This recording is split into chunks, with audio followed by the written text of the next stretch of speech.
السلام عليكم. الحلوة دي بقى قاعدة كده في امان الله، لقيت جوزها بعت لها رسالة وبيقول لها ان مامته جاية تزورنا النهاردة. وهي قامت بقى كده، يا خبر ابيض، ده البيت يضرب يقلب وكل الدنيا مكركبة فوق دماغي. بس على مين؟ ده تكنولوجيا يا حبايبي. بدأت كده بقى انها تسيق الارض، وزي ما انتم شايفين الخنفسة دي بتمشي لوحدها، تسيق وتعمل كل حاجة، ولا اجدع انسان آلي يعني. فالتكنولوجيا عندهم بتسهل كل حاجة. وبدأت بقى انها تنظم المطبخ كده وتغسل المواعين بتاعتها وترتب كل حاجة زي ما احنا شايفين.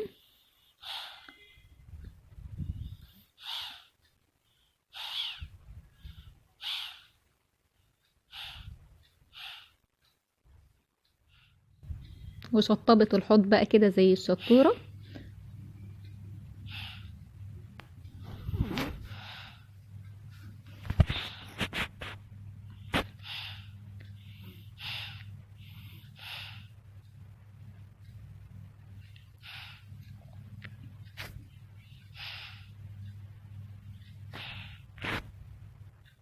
المنظمات اللي عندهم دي غريبة جدا.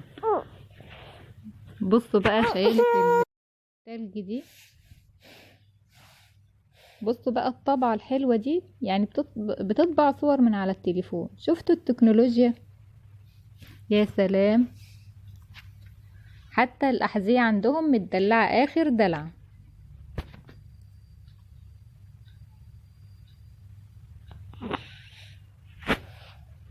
يا سلام، شوفوا يا جماعة، شوفوا المعطر. بصوا بقى عندهم الجزمة عاملة ازاي. بصوا شكل الجزم والشباشب شياكة. كل حاجة ليها مكان. شفتوا بقى حتى المروحة دي تقريبا بمعطر كده.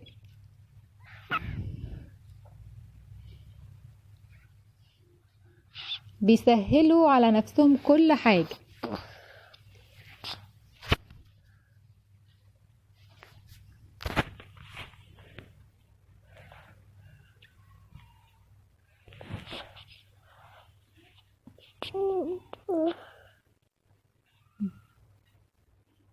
كل حاجة وليها منظم مختلف. كل حاجة وليها مكانها المعروف. يا سلام، جميلة الزرافة دي على فكرة. الديكور ده حلو قوي. بصوا بقى الاختراع ده، بصوا بقى الروقان. انتوا عارفين كده بقى اللي قالت انا اتهدي حيلي وكفاية عليا كده، افصل شوية وارجع تاني. بصوا بقى، يا سلام. بتروق على نفسها، ما هي مش هتروق البيت وتسيب نفسها يعني. بصوا يا جماعة، يعني بينظفوا بعمق قوي. يعني كل عندهم ضمير قوي في الترتيب والترويق يعني. مش اللي هو ماشي حالك كده على الوش على الوش كده وخلاص. بصوا بقى العصارة دي رهيبة. يعني صدق من قال عصارة فعلا. يعني ما بتسيبش الهوا في القشرة، بتطلعها كده فاضية خالص خالص. شفتوا؟ يا سلام.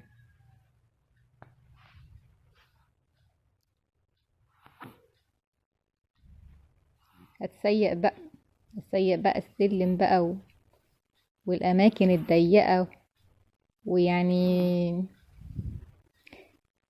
كل حاجة ليها حل.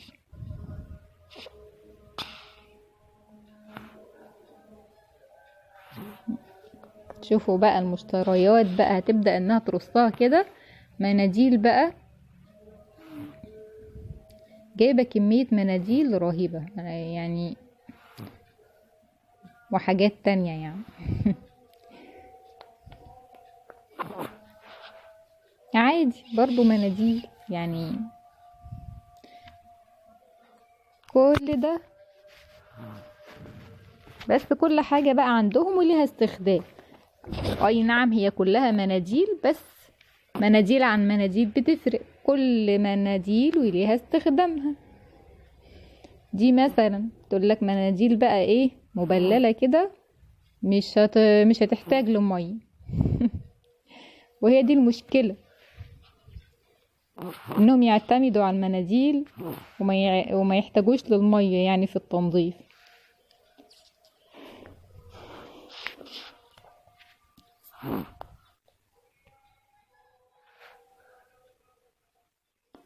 بصوا حتى الاماكن الضيقة بيستغلوا كل حاجة، الادراج ديت في مكان ضيق جدا لو لاحظتوها، وتطلع وتدخل، واستخدامها سهل جدا يعني. شوفوا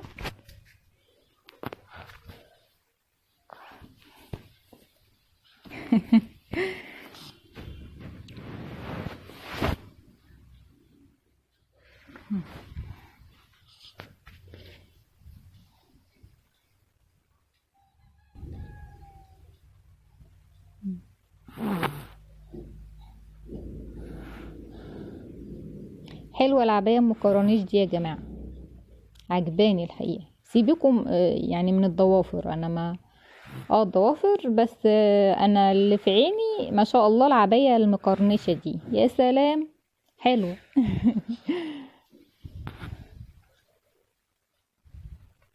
دخلت بقى على الشامبوات وادوات الشاور بقى. بصوا يا جماعة، شايفين حتى الحمام في مكان للحاجة اللي هم عايزين يتخلصوا منها يعني.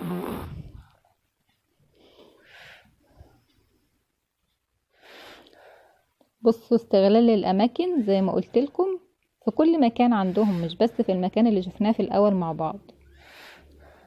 المنظمات ديت بقى كمان جميلة، وبتلم فعلا يعني. شوفوا كل الحاجات اللي هي بترصها دي تعمل كركبة طبعا لو ملهاش مكان كويس ان تتحط فيه.